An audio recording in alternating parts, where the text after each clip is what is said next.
Assalamualaikum warahmatullahi wabarakatuh. Ketemu lagi dengan Mr. Hao. Jadi ada tips dari saya dalam bidang fotografi. Kalau kalian motret, usahakan dengan kamera DSLR atau mirrorless.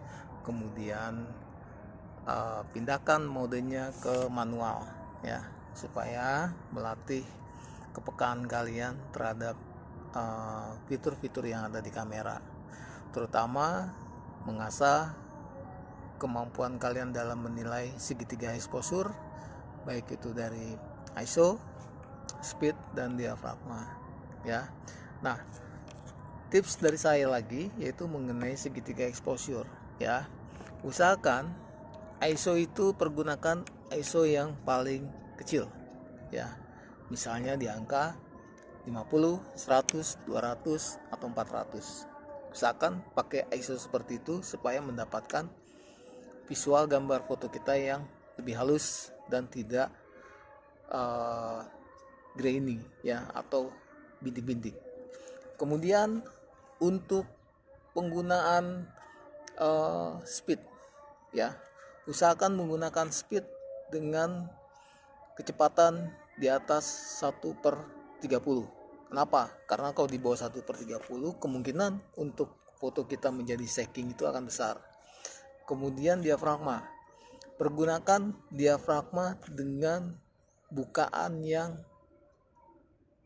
agak sempit ya, atau bahkan cenderung lebih sempit. Misalnya di bukaan 8. Kenapa? Supaya kita mendapatkan gambar yang aman ya. Artinya kalau misalnya titik fokus mata kita bermasalah, tentunya kita menggunakan diafragma di angka 8, kita akan masih mendapatkan ketajaman gambar ya. Meskipun ketajamannya juga tentu akan berbeda ketika dilihat oleh orang yang awam dengan orang yang sudah expert ya. Tapi itu tips dari saya, mudah-mudahan teman-teman semua memahaminya. Nah, ini tips segitiga exposure-nya kalau kita pergunakan untuk siang hari ya. Nah, kalau untuk malam hari lain lagi. Kalau malam hari kita pergunakan flash, atau kita pergunakan ambience atau suasana dari lingkungan sekitarnya ya. Berarti apa? Berarti kita memanfaatkan lampu jalanan, lampu taman, lampu gedung, dan lain sebagainya untuk menciptakan efek malam. Dan biasanya memang ISO-nya agak tinggi ya.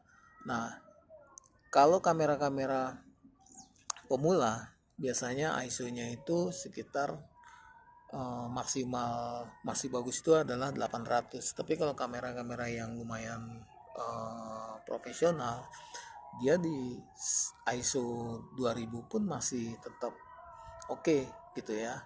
Nah, itu adalah perbedaannya. Nah, kemudian pergunakan tripod. Nah, kalau kita mau motret malam tanpa flash, kita pergunakan tripod. Nah, karena kita menggunakan speed yang sedikit lebih rendah supaya mendapatkan pencahayaan yang cukup. Kemudian mengenai diafragma, karena kita motret malam, diafragmanya otomatis kita buka lebih besar ya. Berapa? 5,6 ya, atau 4 ya, kita buka seperti itu. Tapi mata kita harus lebih awas ya. Itu saja, mudah-mudahan teman-teman punya pengalaman yang lebih dan teman-teman bisa sharing ke saya di kolom komentar yang ada di bawah ini. Terima kasih. Assalamualaikum warahmatullahi wabarakatuh. Salam dari Mr. Hao.